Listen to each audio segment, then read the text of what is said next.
భారత star shuttler PV Sindhu వివాహ వేడుకలకు ముహూర్తం ఫిక్స్ అయింది. వరుసగా 2 ఒలింపిక్స్ మెడల్స్ సాధించి తొలి భారత క్రీడాకారిణిగా రికార్డు సాధించిన సింధు 2 ఏళ్లుగా అంతర్జాతీయ టైటిల్ కోసం వేచి చూస్తోంది. ఈ క్రమంలో మొన్న జరిగిన Syed Modi international super 300 tourney ఫైనల్లో చైనా క్రీడాకారిణి పులియోయెను వరుస గేముల్లో చిత్తు చేసి విజయం సాధించింది. ఈ తరుణంలో సింధు వివాహ ముహూర్తం ఖరారు కావడంతో ఆమె తండ్రి పివి రమణ వివరాలు వెల్లడించారు.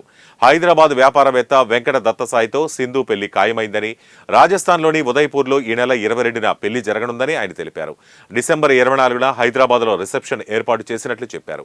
పెళ్లికి సంబంధించి ముందస్తు కార్యక్రమాలు ఈ నెల 20న ప్రారంభం కానున్నాయని తెలిపారు. సాయి కుటుంబం తమకు చాలా కారణంగా తెలుసని, గత నెలలోనే వీరి పెళ్లికి సంబంధించి నిర్ణయం తీసుకున్నామని ఆయన చెప్పారు. జనవరి నుంచి సింధు షెడ్యూల్ బిజీగా ఉండడంతో ఈ నెలలోనే పెళ్లి ముహూర్తం ఫిక్స్ చేసినట్లు తెలిపారు. ఇక సింధు వివాహం చేసుకోబోతున్న Venkata Dattasai Posidex Technologies executive డైరెక్టర్గా ఉన్నారు.